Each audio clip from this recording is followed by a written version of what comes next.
బంగాళాఖాతంలో వరుస తుఫాన్లు వాయుగుండాలు ఏర్పడుతున్నటువంటి నేపథ్యంలో సముద్రం ముందుకు రావడం మొత్తం విశాఖ సముద్ర తీర ప్రాంతాన్నంతా కూడా కోతకు గురి చేస్తుంది. సముద్రంలో వస్తున్నటువంటి అనేక మార్పుల వల్ల కూడా ఈ కోతకు గురవుతున్నటువంటి పరిస్థితులు అయితే ఉన్నాయి. ముఖ్యంగా చూస్తే ఈ విశాఖ సముద్ర తీర ప్రాంతం అంతా కూడా భారీ స్థాయిలో కోతకు గురవుతుంది. సముద్రం ముందుకు వస్తుంది అని చెప్పడానికి కనిపిస్తున్నటువంటి ఈ విజువల్సే నిదర్శనం. ఇంచుమించుగా చూస్తే ఒక 10 నుంచి 15 రోజుల క్రితం వరకు కూడా ఎక్కడ ఈ సముద్రంలో ఉన్నటువంటి అంటే సముద్ర ఒడ్డున ఉన్నటువంటి ఈ బండరాళ్ళు ఏవి కనిపించేవి కాదు. మొత్తం అంతా కూడా ఇసుకతో కప్పబడి ఉండేది. కానీ ఇప్పుడు చూస్తే వాతావరణం దానికి భిన్నంగా కనిపిస్తుంది. వరుసగా మొత్తము సముద్రం కోతకు గురి చేస్తూ ముందుకు సముద్రం అయితే వస్తుంది. ఒక విధంగా చెప్పాలంటే గడిచినటువంటి 10 రోజుల నుంచి ఇప్పటి వరకు చూస్తే ఇంచుమించుగా 50 అడుగులకు పైనే సముద్రం ముందుకు వచ్చినట్లుగా ఇక్కడ స్పష్టంగా తెలుస్తున్నటువంటి పరిస్థితి అయితే కనిపిస్తుంది. మనము ఈ చూస్తే ఇంత పెద్ద పెద్ద బండరాళ్ళు ఒక విధంగా అంటే కోత ఏ స్థాయిలో గురైందని చెప్పడానికి కూడా నిదర్శనం ఇక్కడ కనిపిస్తున్నటువంటి 5 అడుగులకు పైనే మొత్తం కోతకు గురవడం, మొత్తం ఇసుకంతా కూడా సముద్రం లోపలికి వెళ్ళిపోతున్నటువంటిది అయితే ఉంది. ఎంత దూరం వెళ్ళినా కూడా ఇదే పరిస్థితి.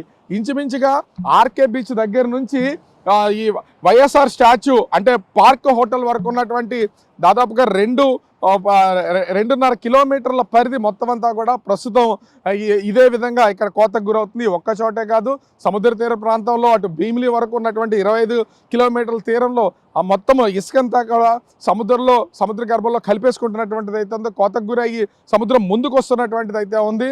ఒక విధంగా ఇది అంటే సైంటిస్టులకు కూడా అందనటువంటిది.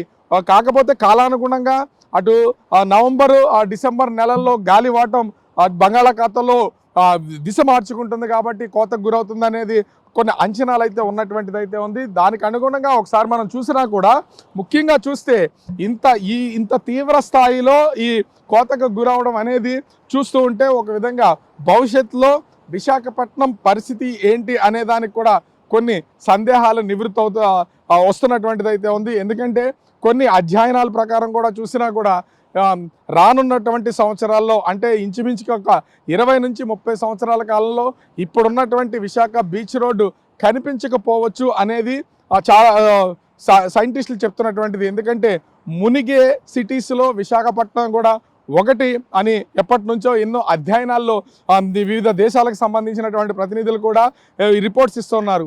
ఇప్పుడు ఉన్నటువంటి ఈ పొజిషన్స్ కనుక మనం ఒకసారి చూస్తే ఇది ఒక విధంగా భయపడాల్సినటువంటి పరిస్థితే. మరి ఈ స్థాయిలో కోతకి ఎందుకు గురవుతుంది అనే దాని మీద కూడా అధ్యయనాలు జరగాల్సినటువంటిది అయితే ఉంది.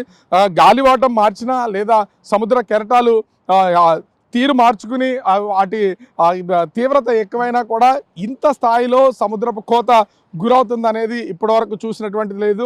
గడిచినటువంటి దాదాపుగా ఒక 2 సంవత్సరాల కాలంలో ఈ స్థాయిలో మొత్తం అంతా కూడా కోతకు గురైనటువంటి పరిస్థితులు ఎక్కడా లేవు. మనము చూస్తున్నటువంటి ఈ విజువల్సే నిదర్శనం. అసలు ఇక్కడ ఇంత పెద్ద పెద్ద బండరాళ్ళు ఉన్నాయన్న విషయం కూడా ఇప్పటి వరకు అటు ఎవరికీ తెలియనటువంటి పరిస్థితి. అంటే ఇప్పటి వరకు మొత్తము ఇంచుమించుగా 5 నుంచి 7, 9 అడుగుల వరకు కూడా ఇసుక మేటలు వేస్తున్నటువంటి పరిస్థితి అయితే ఉంది. ఆ ఇసుక మేటలన్నీ కూడా ఇప్పుడు కరిగిపోయి సముద్ర గర్భంలోకి వెళ్ళిపోతున్నటువంటి పరిస్థితుల్లో ఒక్కొక్కటిగా బండరాళ్ళన్నీ కూడా బయటపడుతున్నాయి. దీనికి ఒక ప్రత్యక్ష ఉదాహరణ కూడా మనం ఒకసారి చూస్తే అక్కడ కోతకు గురవుతున్నటువంటి మొత్తాన్ని కనుక ఒకసారి గమనిస్తే అంటే బీచ్ రోడ్డుకి ఎంత దగ్గరగా ఉందనేది మనమైతే ముఖ్యంగా చూడొచ్చు. అంటే ఒక విధంగా చెప్పాలంటే కోతకు గురవుతున్నటువంటి ప్రాంతం కొంచెంగా ఇసుకంతా లోపలికి వెళ్ళడం, సముద్రం ముందుకు చొచ్చుకుని రావడంతో మొత్తం బీచ్ రోడ్డుకి సమీపానికి అయితే చేరుకుంటున్నటువంటిది అయితే ఉంది. మనము విజువల్లో కనుక ఒకసారి గమనిస్తే దీని తీవ్రత ఏ స్థాయిలో ఉందో మనము ఎగసి పడుతున్నటువంటి ఈ కెరటాల ద్వారా చూడొచ్చు. జారిపోతున్నటువంటి ఇసుక పిల్లలు ఒక్కొక్కటిగా జారి సముద్ర గర్భంలోకి అయితే వెళ్ళిపోతున్నటువంటిది అయితే ఉంది. మొత్తం ఈ ప్లేస్ మొత్తం కూడా చూస్తే అంటే బీచ్లో సహజంగా చాలా వరకు కొంత సహసిద్ధంగా పెరిగినటువంటి గ్రీనరీ కూడా ఉంటుంది. ఆ గ్రీనరీ మొత్తం అంతా ఇప్పుడు చాలా దగ్గరికి వచ్చింది.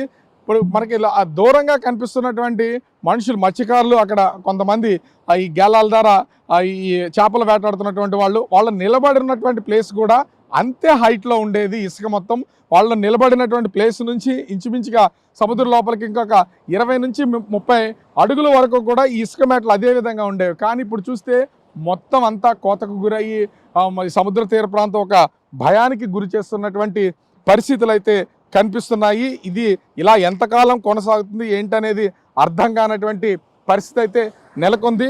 అంటే ఇక్కడ ముఖ్యంగా చూస్తే సముద్రం కోతకు గురవుతున్నటువంటి ఈ పరిస్థితులను కనుక మనం ఒకసారి గమనించి చూస్తే దీని తీవ్రత ఏంటనేది దీన్ని బట్టి అర్థం చేసుకోవచ్చు. అయితే ఒక పక్క నుంచి అటు జీవీఎంసీకి సంబంధించినటువంటి అధికారులు కూడా చాలా వరకు ఇసుక మేటల్ని అంటే ఒకవేళ చొచ్చుకుపోయినా అంటే లోపలికి సముద్ర గర్భంలో కలిసిపోతున్నా లేదా ఎక్స్ట్రాగా వచ్చినటువంటి ఇసుకనంతా కూడా సర్దే ప్రయత్నం అయితే చేస్తున్నారు. కానీ సముద్రపు అలలు దాటికి ఇది ఎక్కడా కూడా ఉంటున్నటువంటి పరిస్థితి లేదు. మొత్తం అంతా కూడా కోతకు గురవుతుంది. ఇప్పటికే ఈ ప్రాంతంలో ఉన్నటువంటి చాలా వరకు డ్రెడ్జింగ్ మిషన్ల ద్వారా లోపల డ్రెడ్జింగ్ చేస్తూనే ఉన్నారు.